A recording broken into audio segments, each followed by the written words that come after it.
Okay, so if we have anybody presenting a wreath, which I think we have at least 6 of them today, please step into the center here. When I call your organization, please hand the wreath to the Sea Cadet, and he will escort you to the front and place the wreath for you.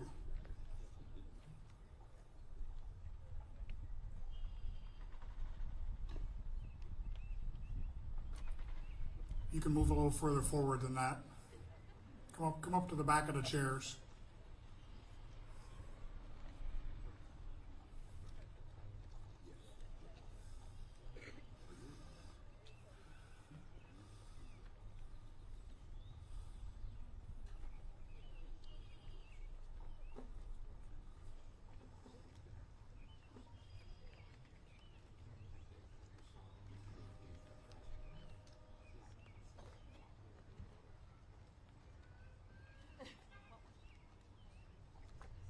Do we have our Sea Cadets?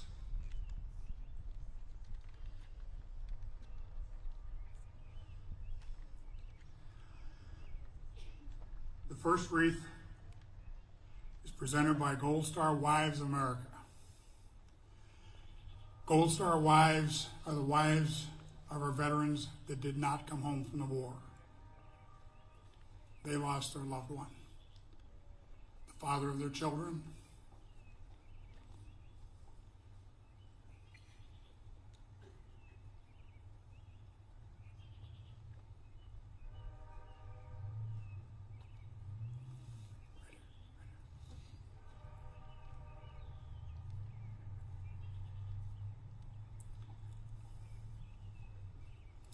Second wreath is for Blue Star mothers. These are the mothers of our current veterans or past veterans. Blue Star mothers.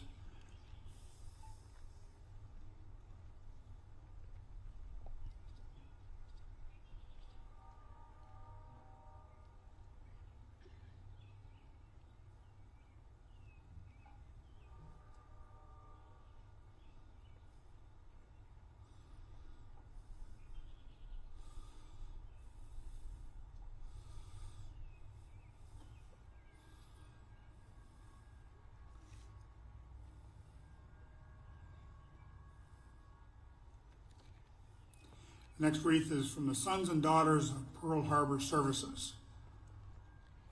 These are the relatives of those that served in Pearl Harbor on December 7th, 1941.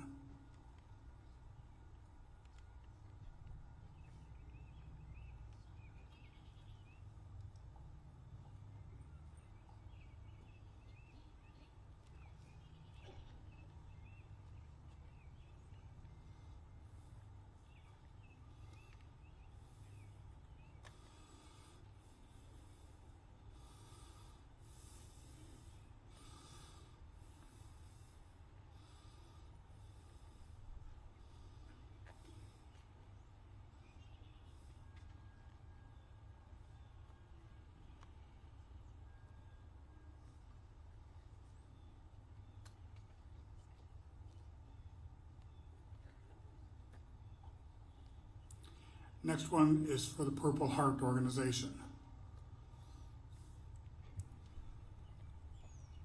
These are individuals that were wounded in battle, some of them fatally.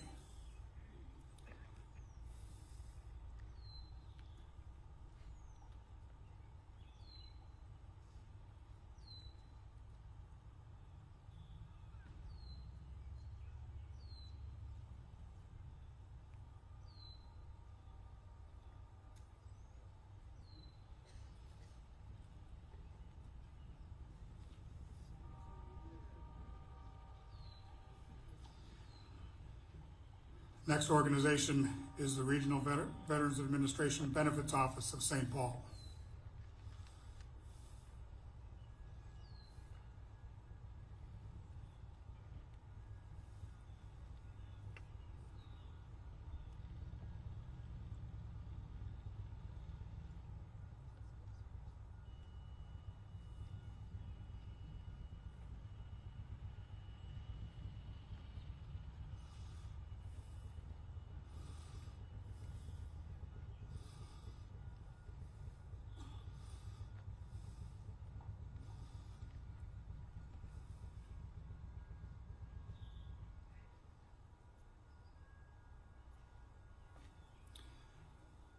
Our next wreath is from the Fort Snelling Honor Society.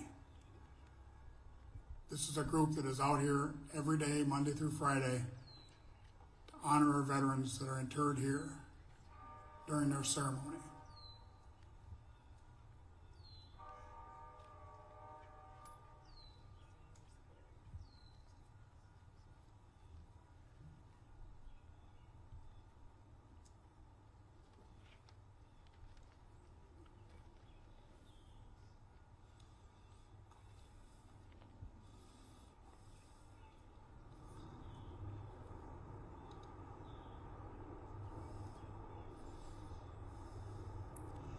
And the last wreath is from the Fort Snelling National Cemetery administration. These are the people that keep this cemetery looking the way it does, do our interments here, honor our veterans and their families.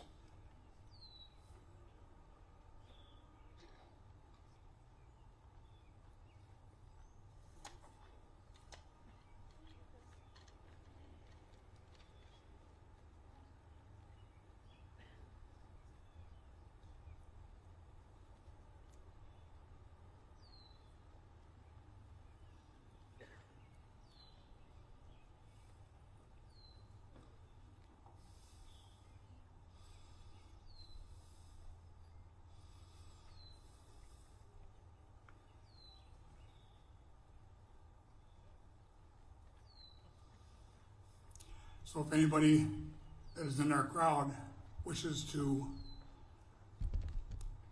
lay a wreath in honor of your loved one, any organization that you belong to, you're welcome to do that any year. You just come out here, bring the wreath with you, check in at our tent over here on the side, and you too can present a wreath in honor of your family member or your organization. Thank you.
about Holland. I am MC today. Please welcome 34th Infantry Division Red Bull Band, featuring Staff Sergeant Ava Panner for our national anthem.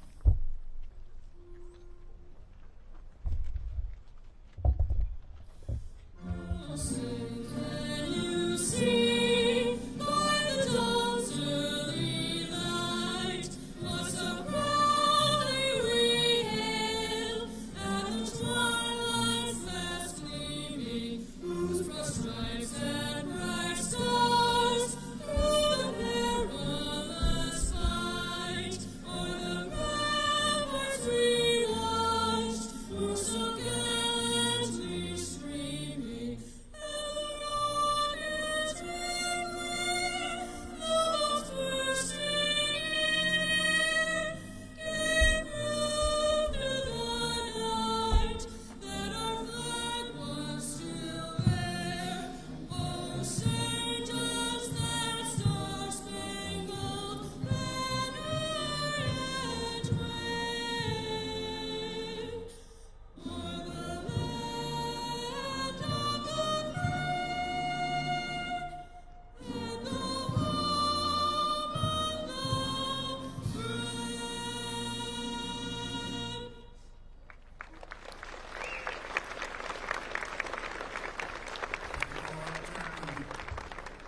Timothy Ussett will now give us our invitation.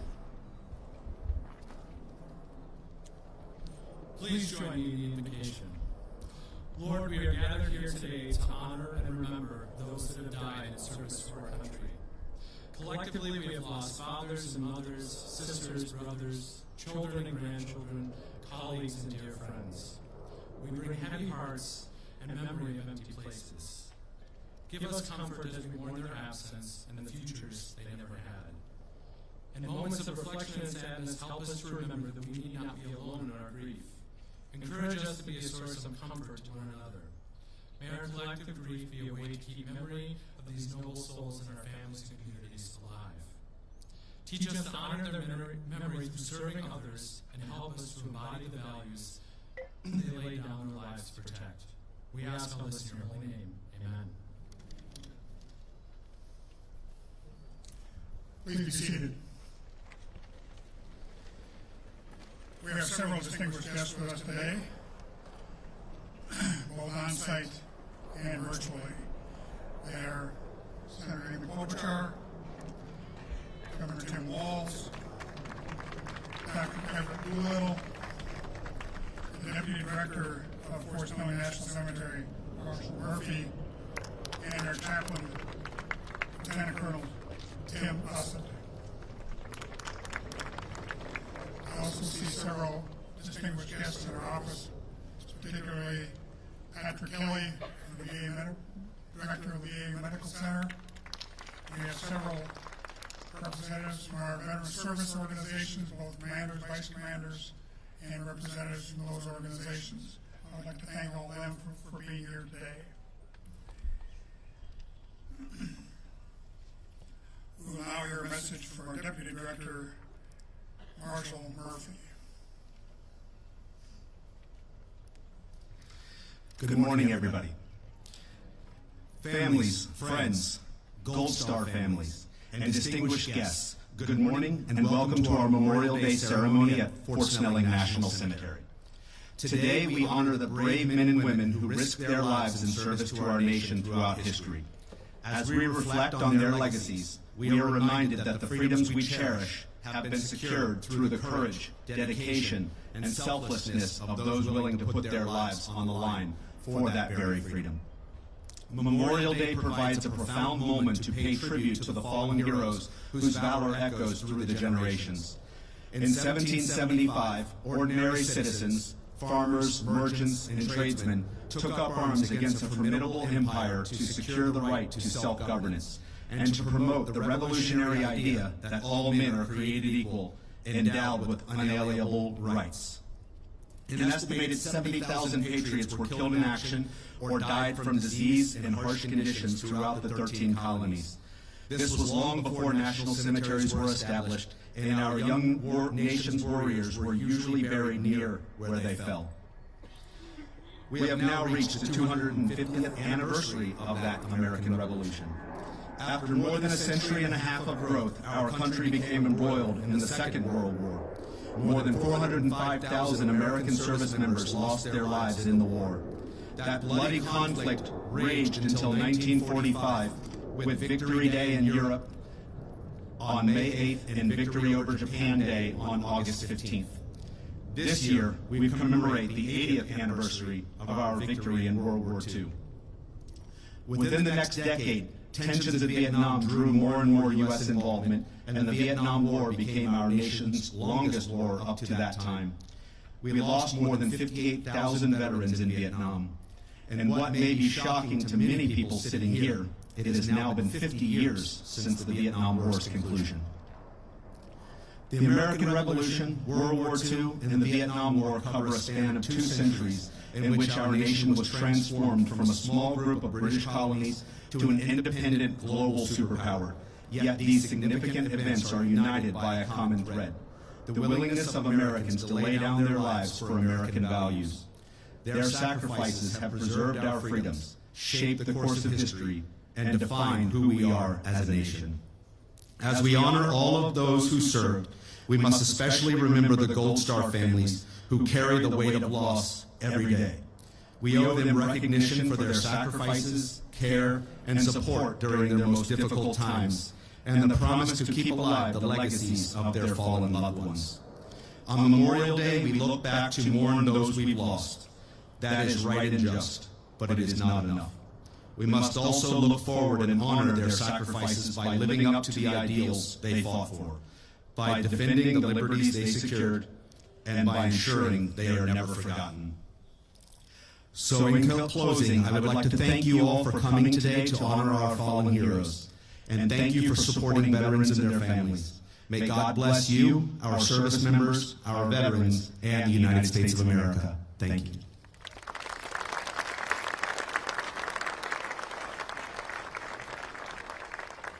Thank you, Marshall. Since her election in the United States Senate in 2006, Amy Klobuchar has been a strong supporter of the men and women in uniform who serve and sacrifice in defense of our nation. It is my honor to introduce our senior senator, Amy Klobuchar.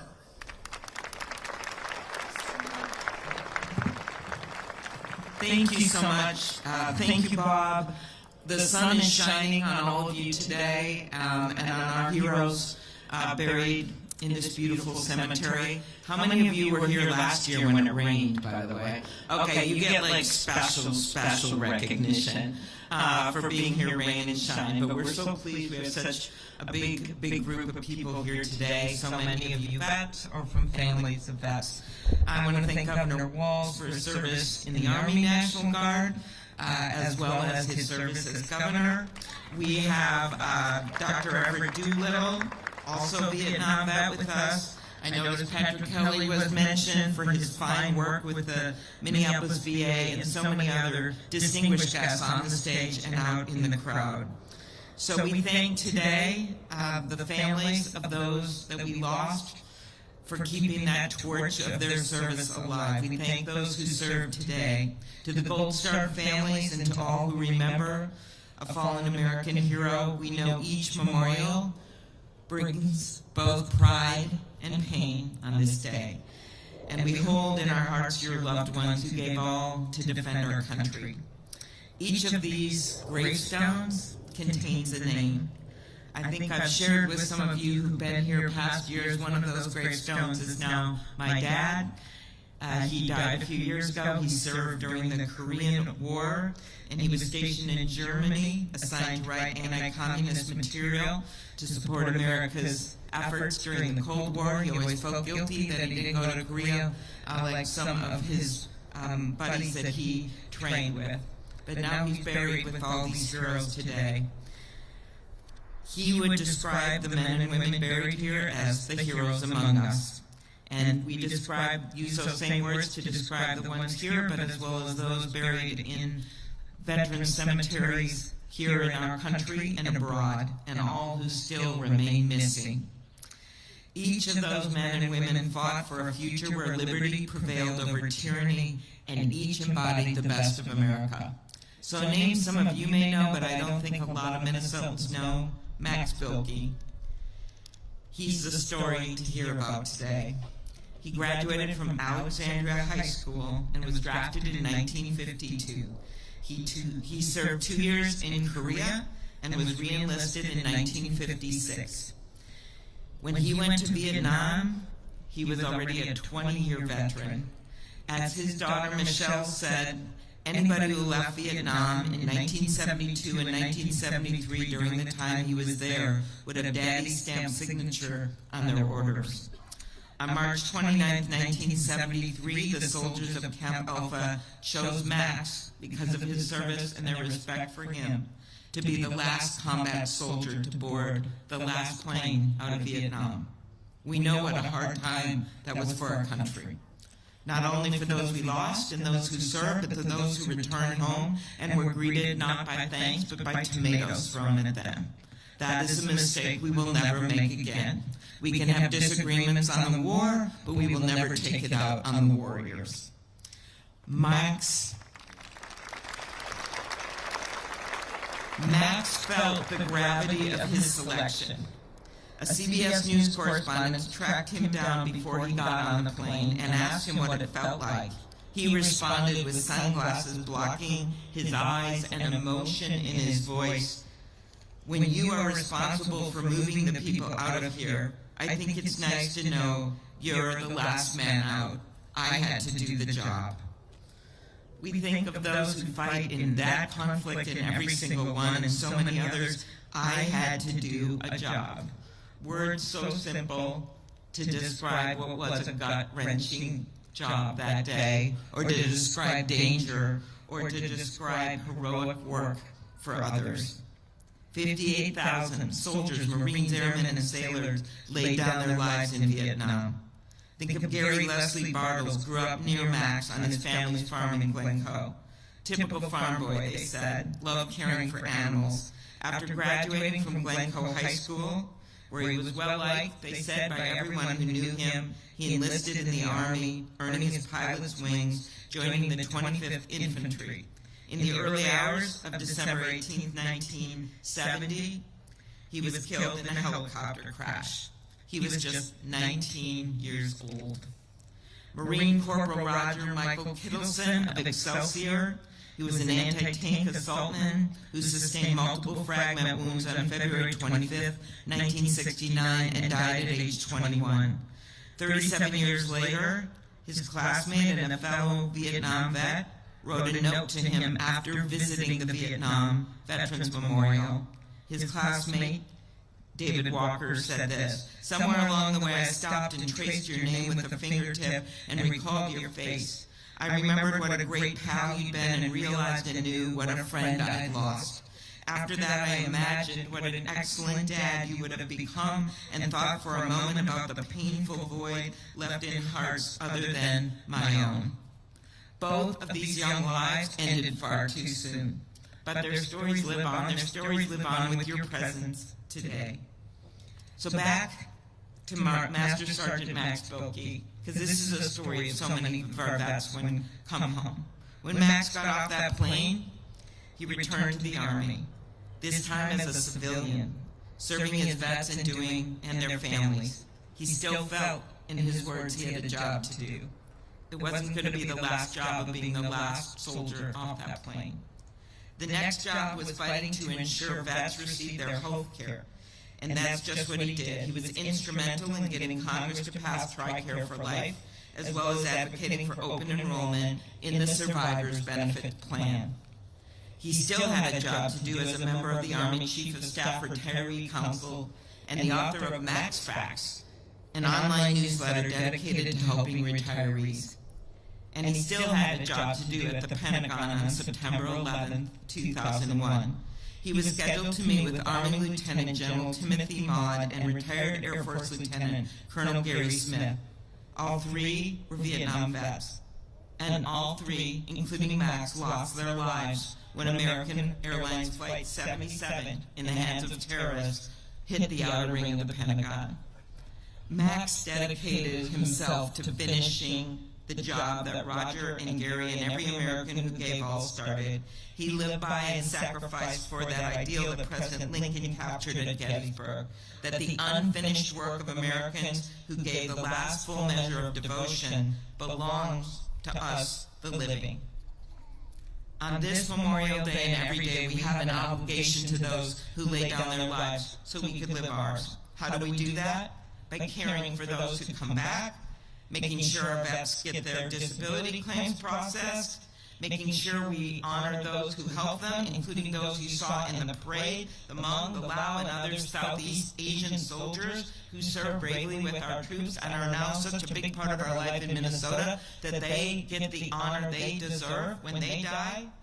We must keep our covenants to others who have served with our troops, including the Afghans who stood by our troops in Afghanistan and deserve to be treated with respect in this country.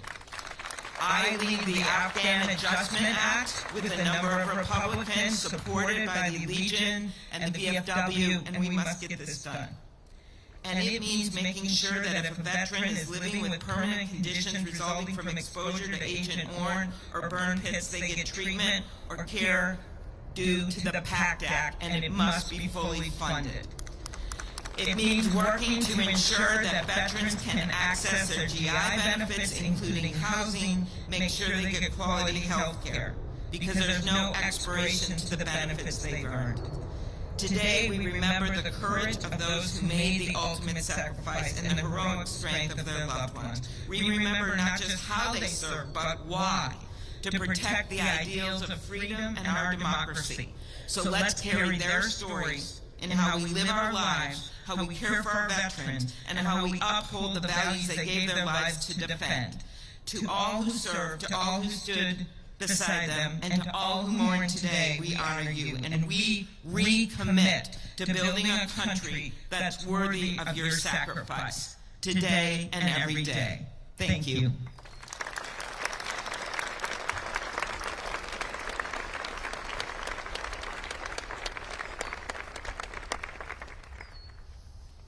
Thank you, Senator. We'll now have remarks from the Governor of the great state of Minnesota, Tim Walz.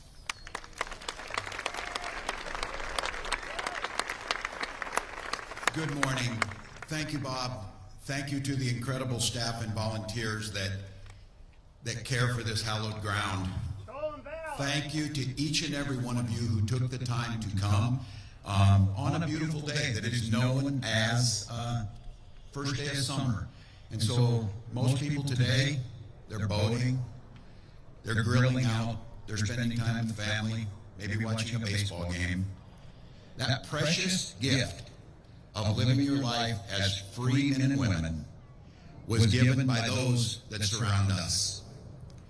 Those that, when you come through this gate, the division that we all feel kind of fades away, because the pure democracy of those who reside here is, as Senator Klobuchar said, a call to each and every one of us.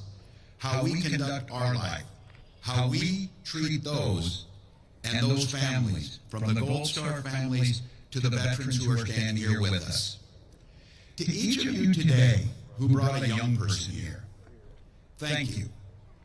Thank you for understanding the importance of our traditions. Thank you for understanding this moment that we're in doesn't tell the whole story of this country.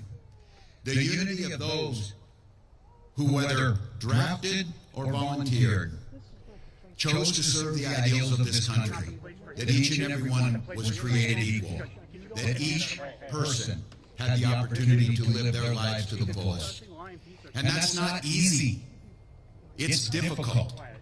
And as you heard Senator Klobuchar talk about this, those who served in both the first Gulf War and post 9/11, exposures to toxic chemicals, and the care that they get, and to Pat Kelly and the team at the best medical center in the world, which is the Minneapolis VA, and the veterans here who get their care know that's true. They understand that their responsibility is to care for them. I'm accompanied today by my sister, who served in the Army National Guard, and her husband. Scott's father, Willard Dietrich, was a Navy veteran who was there to witness the detonations of multiple atomic weapons and hydrogen weapons as a atomic veteran. And they came back home and experienced the fallout of that. And it was legislators like Senator Klobuchar in a bipartisan manner that passed the legislation to care for them. And for each of you, as you see the division, as you see the chaos, to those who brought the young people, modeling for them that there's a different world. Here in Minnesota, it's no secret. We're very closely divided politically, 101 to 100. And we're still debating, which is the privilege we've been given by those who surround us. We get to speak our minds and have a difference of opinion because those who surround us. But the one thing that we said we would never do is we would never pit veterans against other priorities.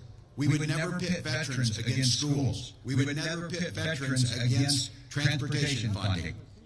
And so the folks here, I'm going to ask them to stand up. There's a group of folks here that represent tens of thousands of veterans. Could members of the Commander's Task Force please stand?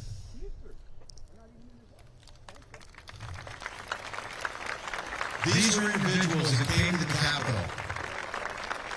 These were folks that said, what we need to do in Minnesota is, before you debate anything else, before you have and do politics in any other way, you need to get together and you need to pass the budgets that fund our veterans and fund our National Guard.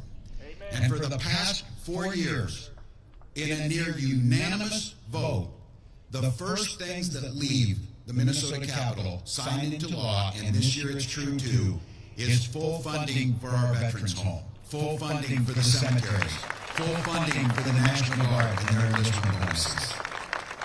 And that expectation is the reason you gather today, the sense of gratitude, the sense that our differences can be our strength, the sense that you don't have to be asked to agree with someone, but the one thing we can agree upon is those who are willing to lay down their lives so that we can have a democracy, so that we can talk about freedom in our own voices, is why we gather here. So to each of you, thank you for pausing.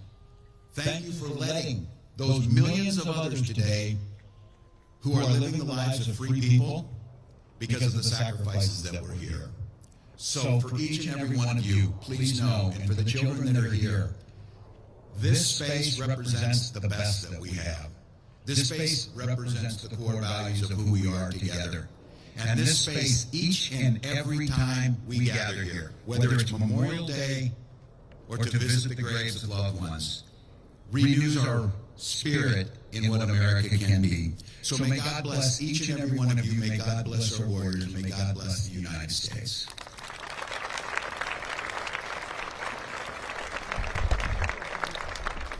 Thank you, Governor. We will now have another musical selection, the Red Bull Infantry Division Band.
speaker for the day is Dr. Everett Doolittle. He served in Vietnam as an E4 specialist. Now he serves as ombudsman for the employer support of the Guard and Reserve. Those of you who are out there who are or have been National Guard and Reserve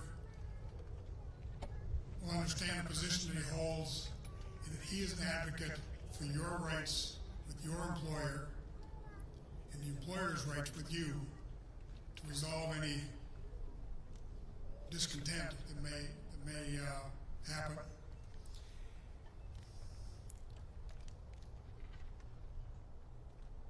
Please welcome Dr. Everett Doolittle.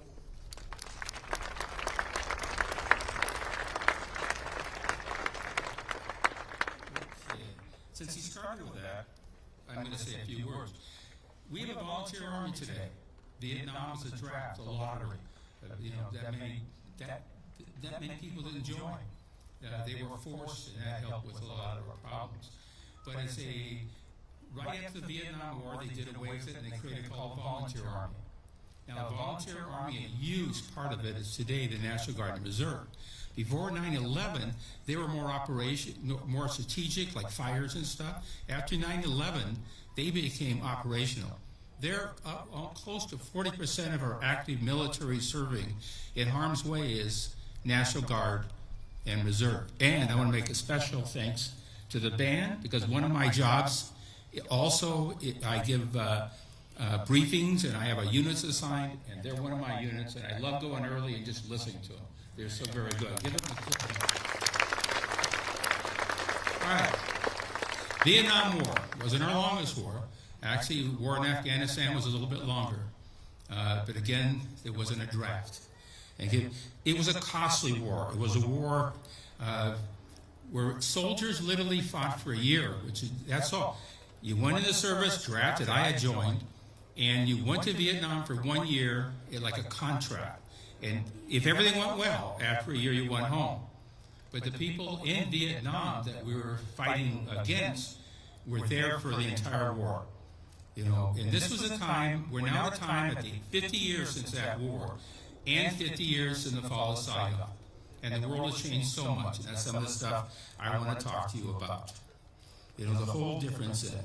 Now, I want to picture, how did we get into the Vietnam War in the first place?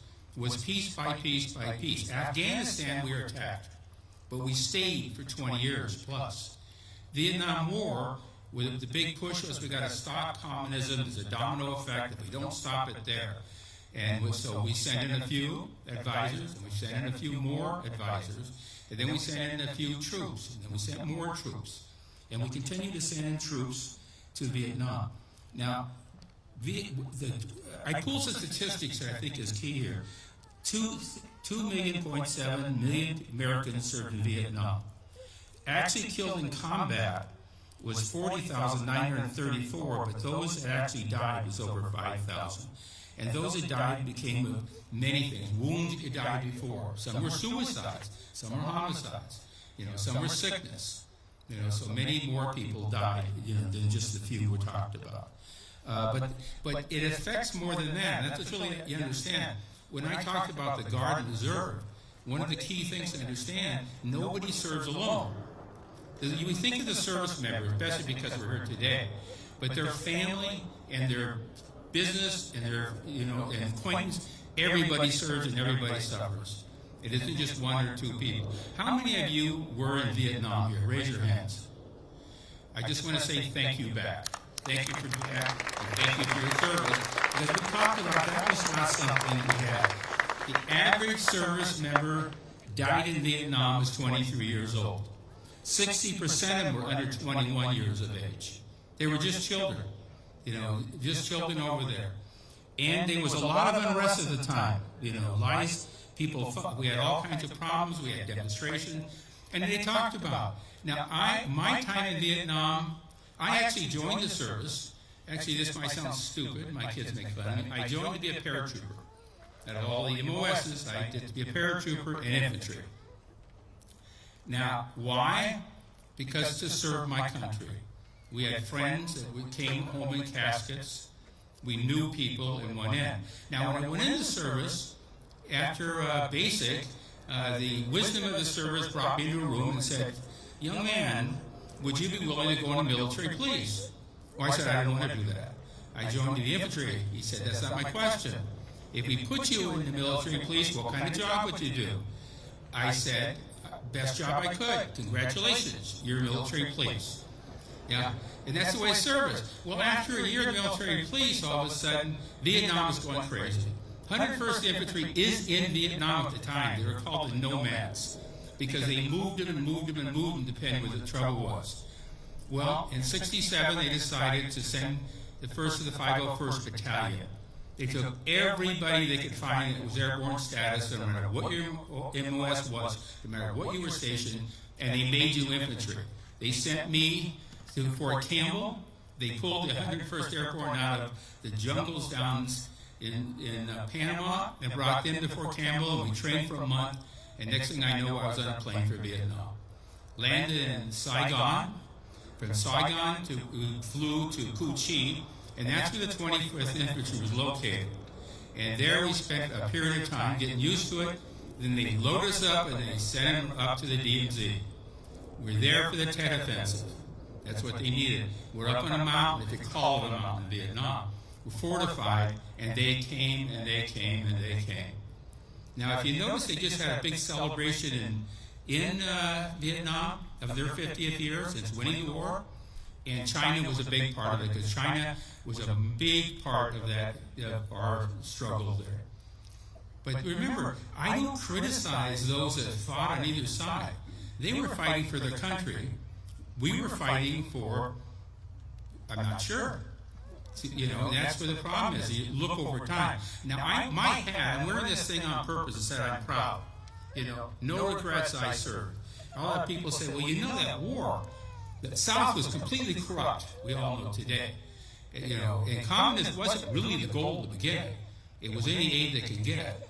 So why am I proud? Well, I'm not proud of the Vietnam War. I'm proud that I served my country. You know, I'm proud of all the people, the service members that did that. Now, in front of my house, you'll see an American flag flying. I want you to misunderstand. That's because I'm proud to be an American. It's not a political statement. And that's really, we should think about this country. Now, I pulled also, we talk about the deaths between allies and us. Oh, by the way, of those that died in Vietnam, 1,077 were from Minnesota, a fairly significant number. And of our allies, U.S. and us allies, 282,000. The Viet Cong, NVA, 44,000 to 66. Civilians, 405 to 627,000. And the total deaths in the Vietnam War was 1,353. And I know you talked about our allies. Don't forget our allies. We fought, I was in the north, I was by Laos, I was down in south by Cu Chi, and our Hmong friends and allies fought right with us. You know, they're part of that war, and they should be respected for what they did and treated with the respect they deserve. Now, I said many people died not just because of the combat, post-traumatic stress disorder. Back in my day, when you got back, and I guarantee you, when I got back, I had problems. I wouldn't dare let anybody know I had problems. I went to the movie The Platoon, I broke into a sweat, I started shaking, I had to leave. But I would never admit I had a problem, because in those days, they treated you like there was something wrong with you. And you wouldn't, they'd never hire you if they knew you were having mental problems, and that's the way they treated you. Today, it's unbelievable the programs we have at the VA. You know, and in fact, I got out of order and jumping around, but I just want to thank the VA. I'm wounded, I got shot in Vietnam, the service, the support. You know, when I hear people complaining about the VA, by the way, some of those complaints are legitimate. And from those complaints, legislature was passed to help relieve those problems and make it better today than it was. You know, it'd be unbelievable. If I can't get service today, they have a program called Choice. They will send me to a non-VA facility instead of me waiting months and months and months. It's unbelievable the quality of the people there, the nurses, the doctors. I can't say enough. So I just want to say sometimes bad press ends up with good things, but sometimes bad press is just bad press. But post-traumatic stress syndrome. I had a dear friend, Ron. Ron became an engineer, went to Vietnam, spent his tour there, came back, was never the same. He started having family trouble. He ended up divorced and finally ended up killing himself. See, and the suicide, because there was no help at all. But today there is. And still today there's a stigma. I don't care what they say. It's still very, very hard for somebody to say, I need help. And they really do need to say it before it's too late. So again, I joined the Army, 101st Airborne, and I was very proud of my service and what I was able to do and where I went. And then when I got out of the service, now I was by Laos. The second squad got wiped out. The first squad was pinned down, and several of us, young and stupid, I mean, that's why you send young people, went forward with ammunition, and I actually made it when I got hit in the chest. And then from there they sent me to kind of a field hospital. It's like a bunker. I remember laying there, and I didn't even hurt anymore. I just wanted to go to sleep so bad. And I was losing a lot of blood, and they kept waking me up, which actually made me really angry, because I just wanted to go to sleep. And from there, I went to Benoit, from Benoit to Japan, from Japan to the cities, to San Francisco. I finished, and in a way I was lucky. I never had that, where they throw in tomatoes and stuff, and I know people have, and it was devastating. Baby killer, they were doing their duty, respectfully trying to do what they had to do. So I have a message, and it follows very well what you said, Senator. And the message is, I didn't start the war. My country was at war.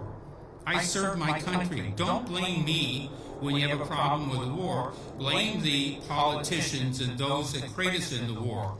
That's your issue, not the brave men and women that go over and serve their country. Now, few things. ESGR, I'm very proud to be a member of ESGR, which is part of the Department of Defense. I get Patriot Awards for you soldiers put in their supervisor, because those companies serve just like the service. Huge burden when you have volunteer army. So they can put them in for awards. I go present them. I got 2 this week I'm going to do. And then they do these big programs for the soldier member, their family, their children, everything, with tons of resources and different things that help them through the time. Even the children serve. It's devastating that mom or dad leaves for a year or more. So they have all kinds of programs today. In fact, I will be doing a briefing and part of it this next weekend. And sometimes they're from all over the United States, but I want to do a real plug for our governor and Minnesota. When I do these briefings and I go there, then these service members line up to ask questions. Minnesota is so far ahead of other states. They have passed a whole series of laws purely to support the service member that's purely Minnesota, far in extent of what USERRA, the Uniformed Services Employment Rights Act, I had to learn that, does. And with that, I would like to say thank you, Governor of Minnesota. All right. So my problem is, then I went and I left. I got a job. I got law enforcement background. Didn't mean to, but since they gave it to me, I got hired as a police officer, and then I became an agent with the Bureau of Criminal Apprehension. I spent my 20 years there. I was a senior special agent, and I ran the cold case homicide unit for years. I was there when we created it. I graduated. I retired from there. Finished my doctorate. I just want to do my plug. I am Dr. Doolittle. I want you to know that. Yeah. So, and was at Metro State for, another 15 years altogether, teaching criminal justice, mostly ethics and leadership. I finished there, and then I went to the ESGR. Been there 10 years. And I'm very proud of what they do. They do a lot of things. They do things for the employer. They do briefings. And my main job is to help a service member when they come back, when they have a conflict with their management or their organization. And many times it's not that they're bad people, they just don't know. And I will help them as a neutral mediator. And if I can't, then somebody else will take it to the next level. So we're trying to make the help also families, think of it a three-legged stool. I need the family, I need the service member, and I need the employer. Without three working together, it's not going to work. And when you have a Guard and Reserve member that can't feed his family, having trouble, guess what? He'll leave. And we don't want that. They're worth their weight in gold. And with that, I'd like to thank all of you, every one of you, and my family for putting up with me, especially when I got back from Vietnam. It wasn't pretty. All right. Thank you very much for your time, and you all have a great day.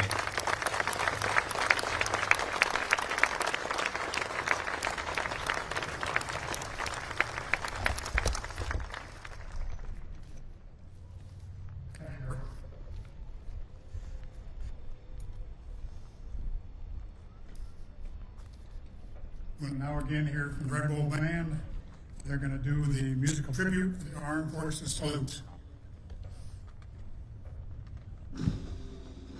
The United States Coast Guard.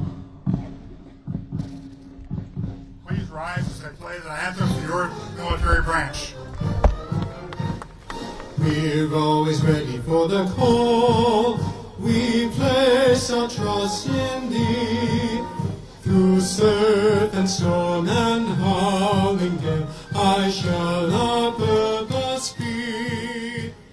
Semper Paratus is our guide, our fame, our glory too. To fight, to save, or fight and die, High Coast Guard, we are for you. The United States Space Force.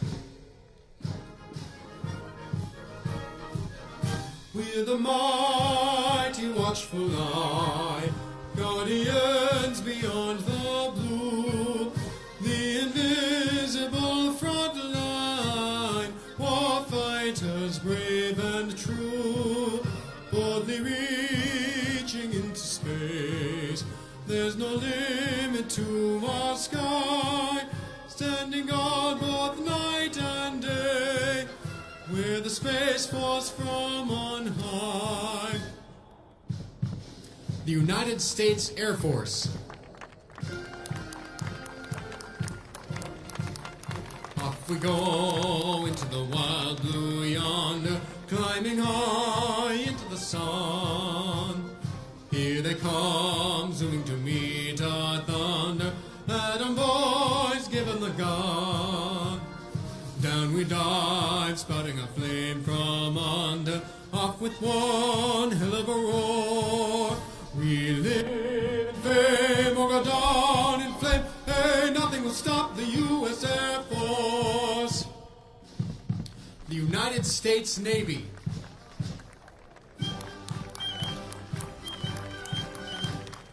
Anchors away, my boys. Anchors away.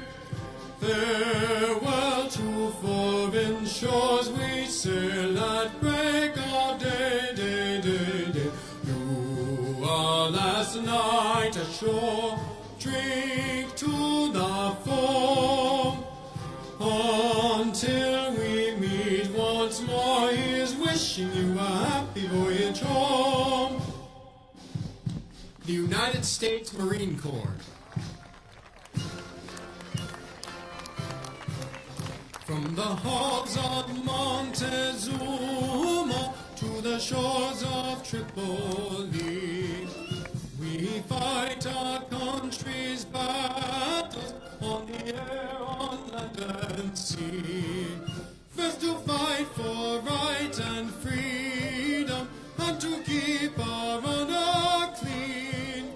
We are proud to claim the title of United States Marine. The United States Army. First to fight for the right and to build the nation's might, and the army goes rolling along. proud of all we have done, fighting till the battle's won, and the army goes rolling along. Then it's hi, hi, hey, the army's on its way. Count off the cadence loud and strong. For wherever we go, you will always know that the army goes rolling along.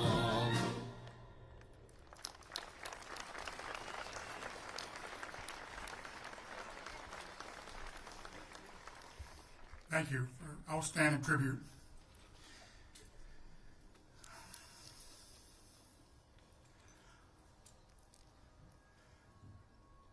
The Gettysburg Address was done by President Lincoln.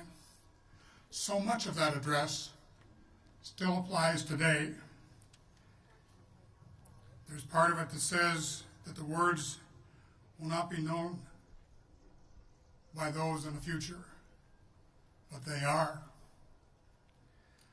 77 years ago, our fathers brought forth to this continent a new nation, conceived in liberty and dedicated to the proposition that all are created equal.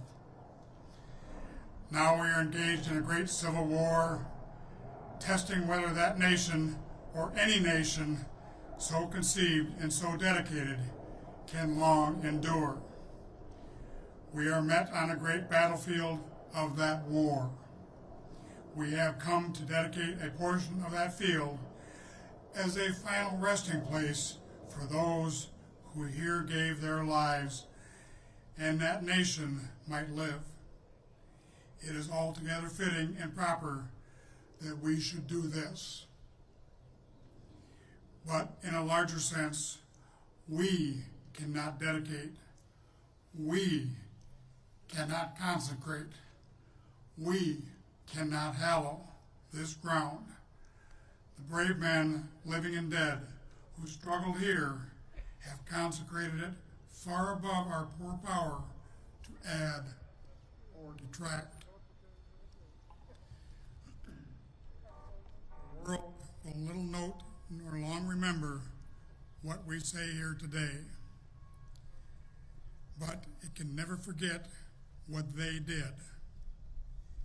It is for us, the living, rather than the dedicated here, to the unfinished work which they who fought here have thus far so notably advanced.